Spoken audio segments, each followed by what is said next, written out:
Hey guys, what's up and welcome back to another video. So today I want to introduce you to the new scent of the month, and this is from Michael Kors and it's called Sexy Amber. And this has actually been one on my wish list for I don't know how long, just about ever I'd say. And I don't have very much to say about it right now. I am wearing it today, but I would like to say that this is very amber heavy. So if you do like the scent of amber, this is something that you would like. But I will have more to say about this as the month continues to go on.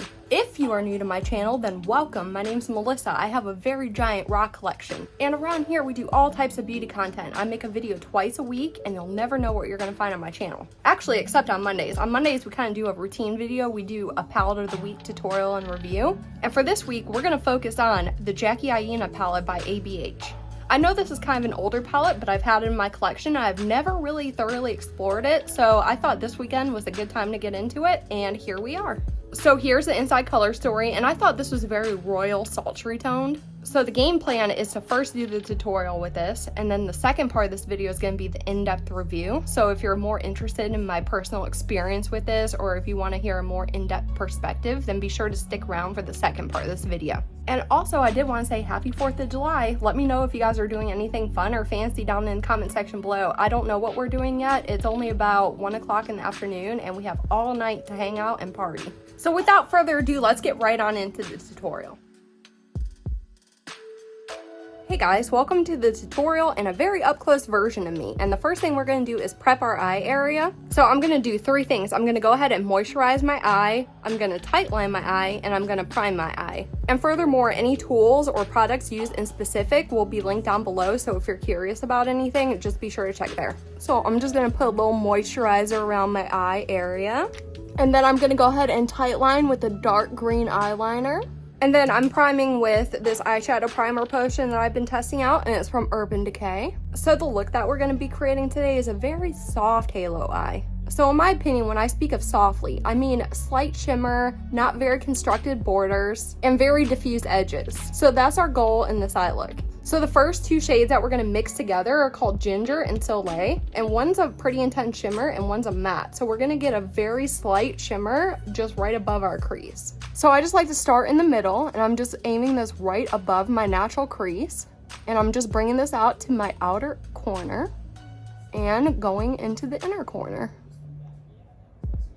Now we're going to put a deeper shade into our natural crease, so you're going to need kind of a smaller, more precise brush for that. And we're going to take the shade called Credit and just get that onto your brush. And what I like to do is go into my crease and just kind of brush it up into the shade.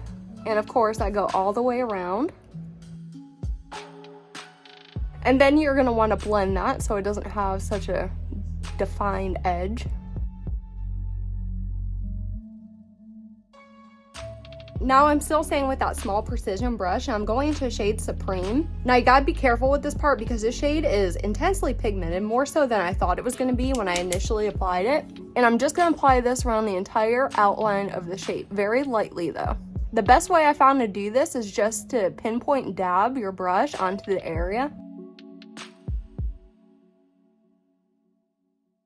And now once you get that pink on there, take a big fluffy brush and go ahead and get that really blended out. Next, I'm going to take a precision brush and go into the shade called Big Wig. And I'm going to just apply this into my inner and outer corners.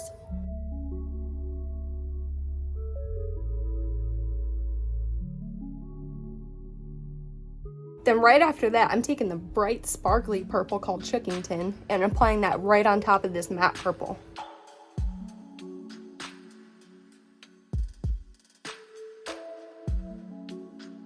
So for the middle, we're gonna have a base shade and then a topper shade. So for the base shade, it's gonna be the Lituation shade, and we're just gonna fill in the bare space essentially with this shade. And now the shade that really makes it pop is called Zam. And this is one of the metallics in the palette, and it really makes a statement for sure.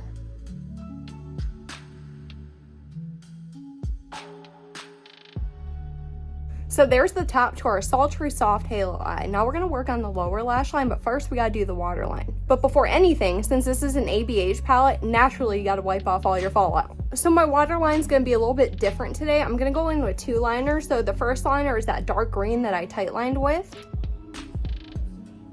And then over the top of that, I put a very olive tone shimmery green liner just on top because we're trying to match a duochrome shade that we're going to put along the lower lash line. So I just thought it would be cool to have kind of a matching waterline. So for the lower lash line, I'm just taking the same multi-purpose brush that you see me use in pretty much every single look. And I'm going into a shade called Sponsored. And I'm going to apply this to my entire lower lash line in a tapered manner. And then for the center of the lower lash line, I'm jumping in this shade called Dwalas, and I'm just gonna put this underneath where my pupil is in my eye. Of course, we gotta finish up with our inner corner and brow bone. Usually I start with the brow bone, but I kind of forgot today, so we're gonna do it last. And for this part, we're gonna go into a shade called Trust Issues. This happens to be my least favorite shade in the palette, and if you use it, then you know why. It's kind of hard to work with. But I'm just putting that there and then kind of tapping it onto my brow bone area as well. Alright guys, so here's the finished soft halo eye look using the Jackie Aina palette. I'm gonna go off camera, do my other eye, put on some mascara, and then I'll come back and we'll discuss what's going on here. Alright guys, I'm back and I completed this eye look with the ColourPop Act Natural Mascara. And if you look at my eyes, I would say it's anything but natural, right? I let this dry out for maybe a month or so, and it's really one of the best mascaras that I have in my collection so far. I really have been enjoying this one.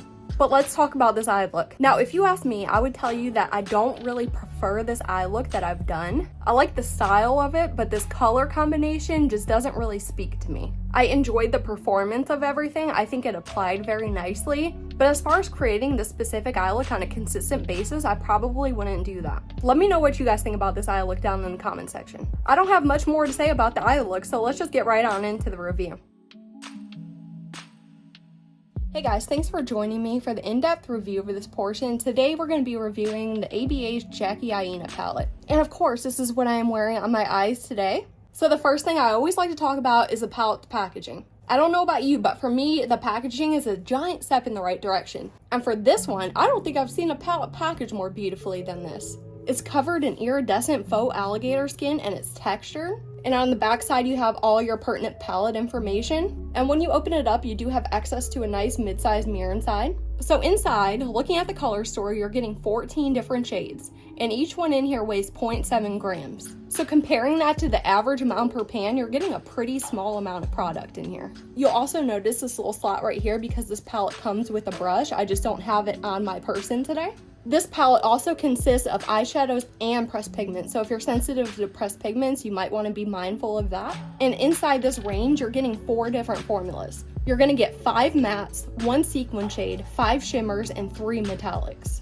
So the way I'm going to talk about the formulas today is I'm going to talk about the matte shades, and then I'm going to talk about the non-matte shades. So as far as all the matte shades go, they are super powdery. And with a super powdery formula, you're going to get a ton of kickback and a ton of fallout. And like I mentioned, one of the mattes included is a sequin shade, so that just means that it has tiny little pinpoint glitters in it, which really don't show up much on the eye, but if you do pat it on, you can kind of see them. The mattes are very easy to work with. I had no problems blending them out or layering them up. And then if you're curious, this is a more buildable formula. So you're not going to get direct intense pigment as soon as you put it onto your eye. You're going to have to consistently build and build to get the intensity that you desire. So let's move right on into the non-matte formulas. So like I said, there are 5 shimmers included in here and they're very, very smooth and each one has a base pigment. And by that I mean when you apply them, you're going to get a nice color with them. And the 3 metallics in here, they're not very great. They don't have a base pigment and they're kind of flaky and chunky and very difficult to apply.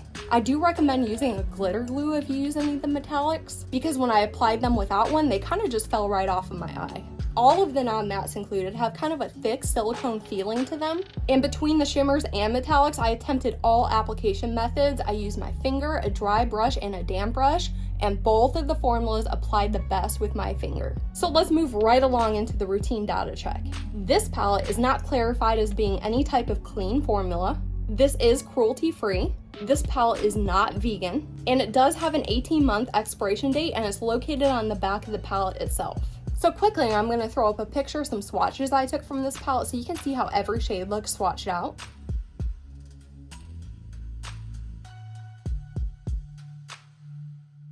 Alright, so now we're ready to move into the cost evaluation, and today's evaluation is going to be a little bit different because this palette's no longer available on the main website. You can still buy this palette, but you have to buy it on different websites, and you could buy this anywhere between $25 and $45 from what I've seen. And like always, the lesser price you buy it for, the more of a deal you're going to get. But I'm going to use the original price as the control so we can see how much they were asking for this. So if you bought this palette at launch, it would have cost you $45. Breaking that down a little bit, it comes to $3.21 per shade. Furthermore, that breaks down to $4.59 per gram. As for the cost per shade, it kind of has a relatively affordable cost per shade, but when you get into the cost per gram, it has a really high cost per gram. But like I said, the best thing you can do is get this palette at a cheaper price. So now let's move right along into the most opinionated part of this video, which is my recommendation. So the first 4 points I always like to mention is patching, creasing, staining, and blendability. As far as patchiness, I didn't experience any patchiness. As far as creasing, I wore my look for 6 hours and I didn't see any signs of creasing. As for staining, I did experience some staining with these shades in here. And for blendability, these shades are easy to blend. Now some things I would like to point out in here is that this palette really doesn't convey the light to dark matte gradient that I like to see in a palette. And there's also no options, neither matte nor non-matte, to create any depth in your look. This palette mainly consists of midtones, which makes it very difficult to work with. In my opinion, this palette really needs a matte black in here because it would have made this color story truly universal. So as far as my recommendation, I can neither recommend nor discommend it because I'm just in the middle. I'm not crazy about this palette, but I do like it for some circumstances, and I'm going to give you my reasoning behind that. And you're just going to have to weigh the pros and cons and see if it'll bring any value to your collection. So my first reason, of course, is that this is a very limiting mid-tone color story. When I look at this palette, I don't see many looks that I can create.